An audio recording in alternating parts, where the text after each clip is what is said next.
mark. T-minus 1 minute and continuing to count. A water deluge system now has been turned on, activated at the pad area. Pressurization taking place now, the various tanks aboard the vehicle being pressurized. Switching to internal power. All stages switching now to internal power. All propellant tanks being pressurized. Count continuing smoothly. The water at the pad covering the flame deflectors now. We've passed the 30-second mark. Water also will be coming on to the decks of the mobile launcher at the ignition point. T-minus 20 seconds. And the countdown continues to go smoothly. Guidance release. T-minus 13, 12, 11, 10, 9, 8. We have ignition sequence has started. 6, 5, 4, 3, 2, 1, 0. And we have a liftoff. The Skylab lifting off the pad now, moving up. Skylab has cleared the tower. Houston is now controlling. 18 seconds, pitch and roll program started. Saturn now maneuvering to its Skylab was an incredible game changer for human spaceflight. From the moment that NASA was created, very quickly the focus became the moon landings. And with the focus on the moon landings, it became about going through space. They weren't really paying attention to what is it like to be in orbit, in microgravity, very much focused on what does it take to set boots on another world.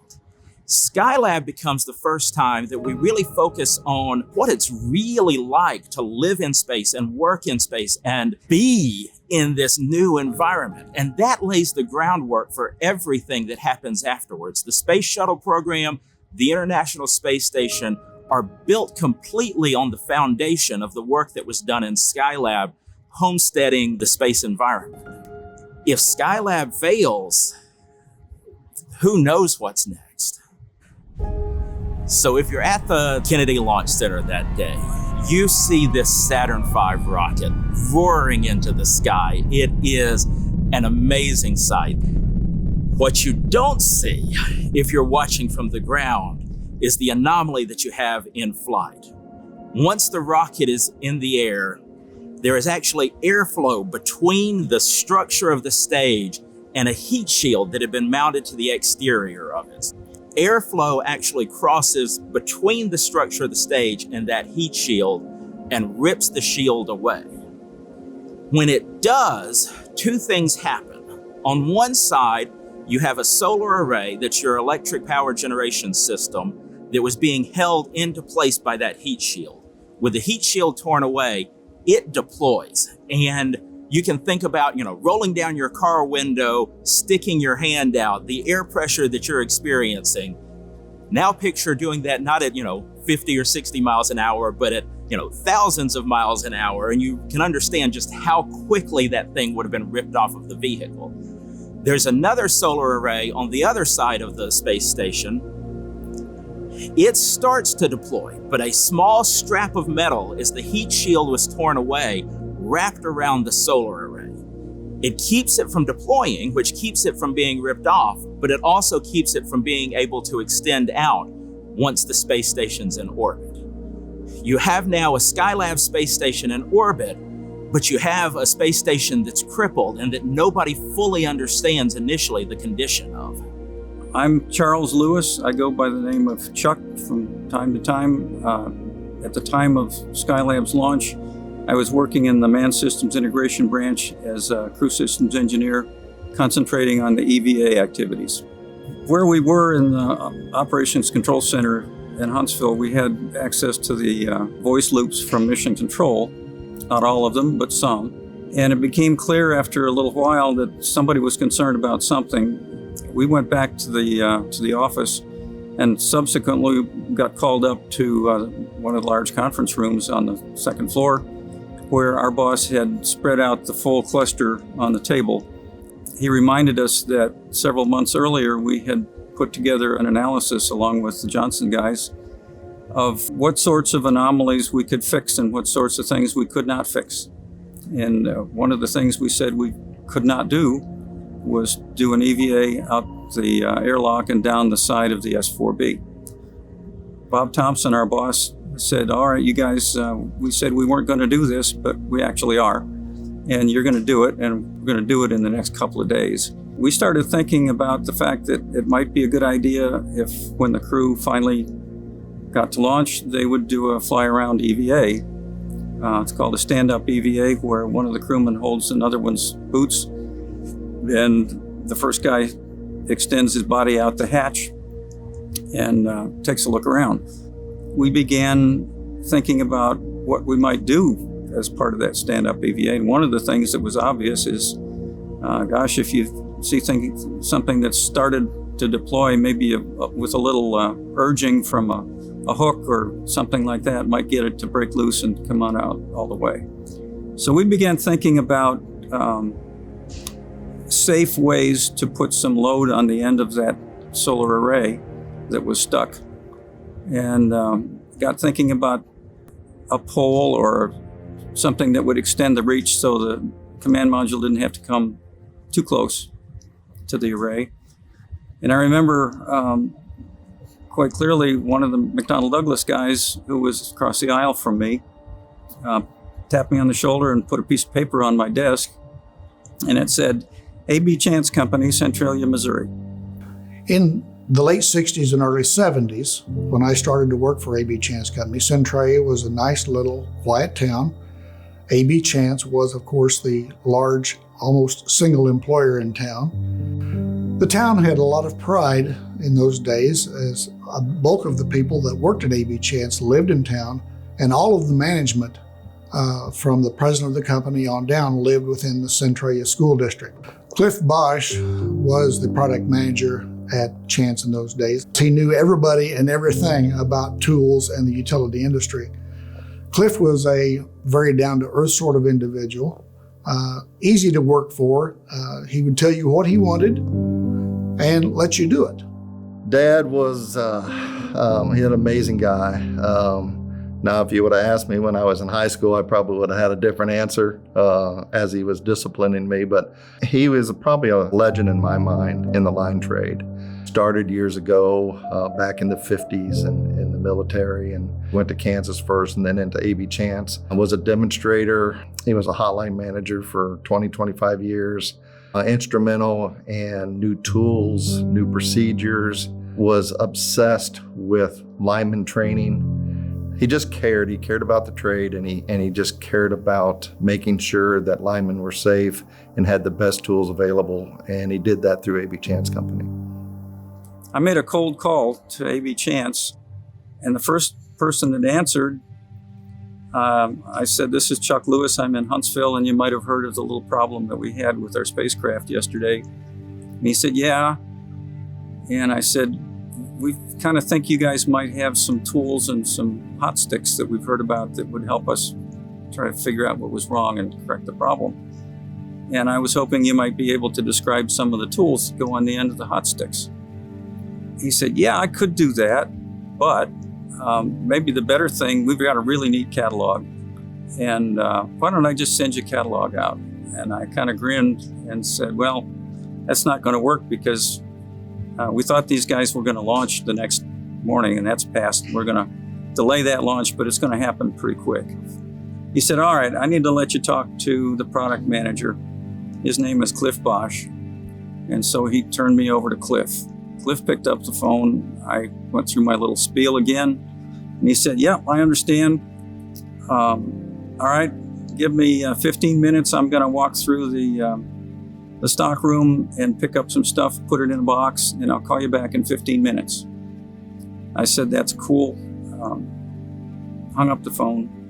And at that point, the guy who had originally told me about A.B. Chance tapped me on the shoulder again, and he said, "It turns out that the president, he was either the president or CEO of McDonnell Douglas, was going to fly his aero commander into Huntsville to bring whatever it was they'd been working on all night long.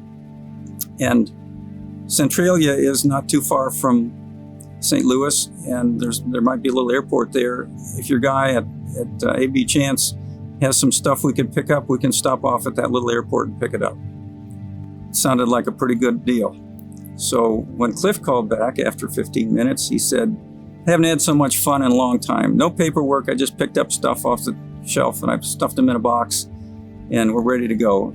And at that point, I explained to him what we heard from MacDac.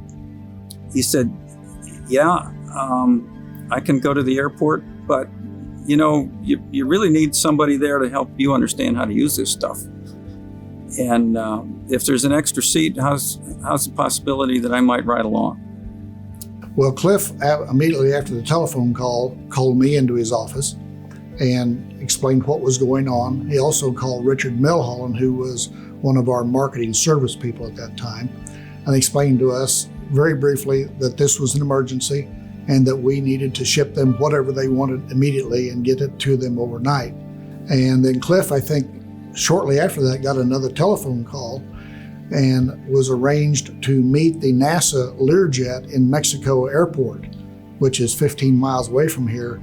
They sent a jet up and jetted him down to Huntsville for face-to-face meetings. He took literature with him and, of course, years and years of experience to talk with him about what we could do. Cliff was there at the airport.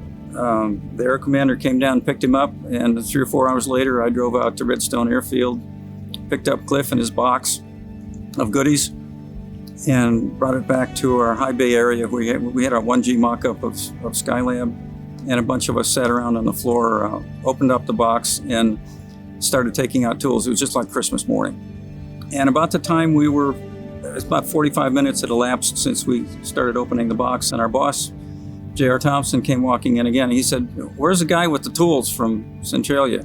So Cliff raised his hand, and Thompson said, "Well, we got your airplane ready to take you down to the Cape, and it's going to leave in about 45 minutes. We need you down there to help figure out how to stow the parts, the tools, and so forth in the command module." So Cliff called his wife and asked her to pack him a bag, send it to the Cape, tried to explain what was going on. That sort of thing we think of as, you'll never guess where I am, honey. The next thing I knew, I heard Mom cussing. They came pick Dad up in a car, they took him to a plane, and they were taking him to NASA. And back then I didn't know what it meant, but over the years it's like, hey, that must have been pretty neat. And seeing pictures of him sitting with the astronauts, and they were pretty serious pictures of sitting around the table, their heads in their hands, and God, the discussions they must have been having. And, you think about today how much money must have been involved if this failed. Mobile launcher, T-minus 30 seconds, and the countdown continuing to go smoothly. The Skylab itself orbiting some 780 nautical miles northeast of KSC. T-minus 17 seconds and counting, T-minus 15. At T-minus 3.1 seconds, we'll expect the engine sequence to start on the vehicle. T-minus 7, 6, 5, 4, 3. Engine sequence start. 2, 1, 0. We have launch commit and we have liftoff. The clock is running and Skylab has cleared the tower. Tower in Houston, Skylab 2. We've fixed anything. We got a pitch and a roll program. So when the first crew arrives at Skylab, the original plan was, this was supposed to be nominal operations. They're supposed to enter into a fully functional space station. Here's the normal procedure for what that day one looks like. Here's the science that they're going to be performing. Here's what life looks like. Everything now has changed. Let me give you a brief description. As you suspected, solar wing is gone, completely off the bird. Solar wing 1 is in fact partially deployed, and the reason that you got different readings, not symmetric between your 3 solar panels, is there's a bulge of meteorite shield underneath it in the middle, and it looks to be holding it down. I think that we can take care of that with the SIVA. The gold foil has turned considerably black in the sun. When the crew did their stand-up EVA, flying around the cluster, taking some good pictures, they reported that there was a strap holding the solar array down. Subsequently, we realized, we got looking at drawings and talking to some of the designers, this was a strap on the bottom of the micrometeoroid shield. It was about all that was left of the shield.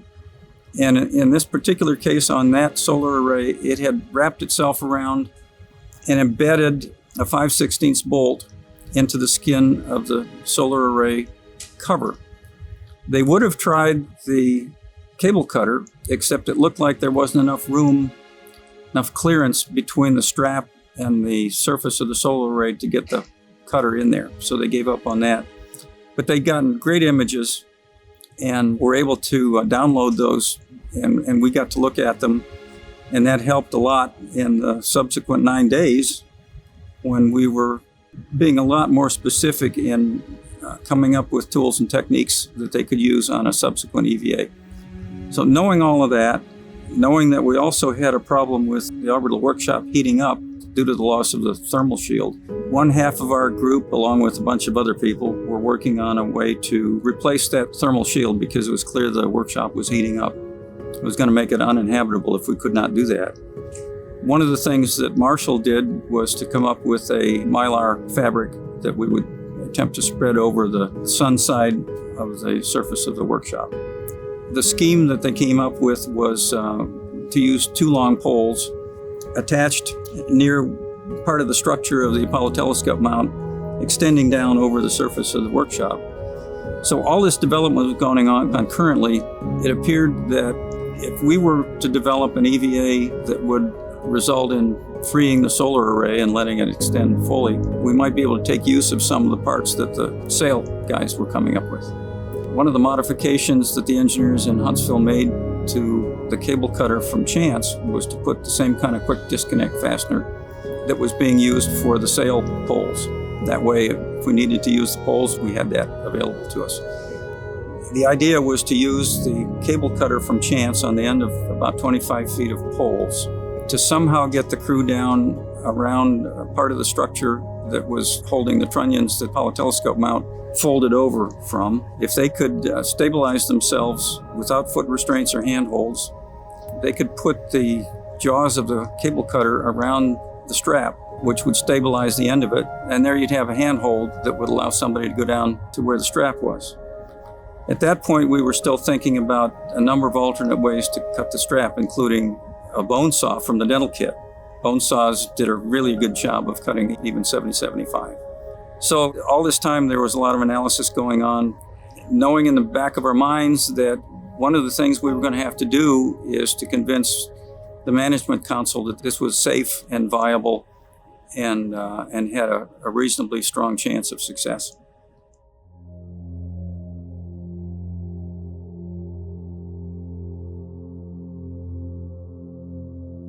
The guys are outside now. They've attached the cutter to the strap, and Pete Conrad tethers himself to the pole that was reaching down to the cutters, and he used that as a handhold to carry another rope with a couple of small hooks attached to the end.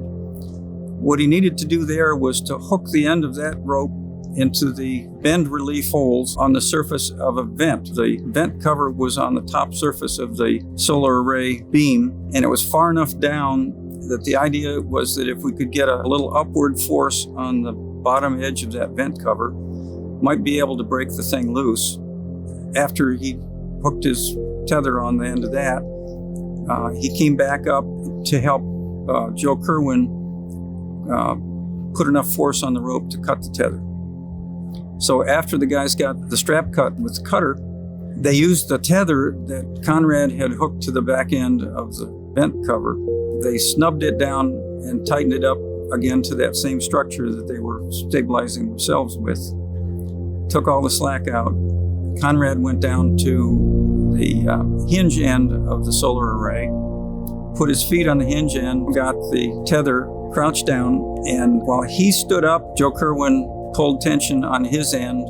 They felt a pop, and all of a sudden it started to move out. At that point, we were in LOS, loss of signal. We didn't know what was going on. It was about an hour plus of loss of signal. About the time we were planning to get signal back, we heard mission control say, "We've got amps," meaning they saw some current draw from the solar array, which was followed by Conrad coming back on and said, "Well, we got her done. There was hooting and hollering from Mission Control. We were pretty pleased and relieved as well, sitting in our little war room waiting for all this to happen. Space missions are complicated beasts, and this one had a lot of opportunity for improvisation. We improvised an awful lot of stuff, some of it on the ground and some of it after the crew reached orbit. It's one of the really fun things about doing that job, because you're stuck with what you got. You can't go order a part, you can't go to the store and buy it. You got to go with what you got. So what we had was what was up there initially in the workshop, some of the tethers and hooks and that sort of thing. We had Cliff's complement of A.B. Chance tools, and we had a smart and willing crew, people offering good thoughts and wishes and prayers, all working together toward a common goal, which is a lesson for us in retrospect. We can use some of that today. After the mission was over, I sent Cliff a cigar. I wasn't sure whether he was going to get one from anybody else. That was a traditional token of success. He certainly did his part. It's a wonderful example of how people can see that there's something there that's bigger than they are, and it's something that's good for the country, and willing to jump in and get her done. Ultimately, 3 crews would live and work on the Skylab space station. The first crew lived there for about a month, for 28 days. The second crew was there for about 2 months. The third crew stayed a record-setting 84 days, a record that would last for decades afterwards.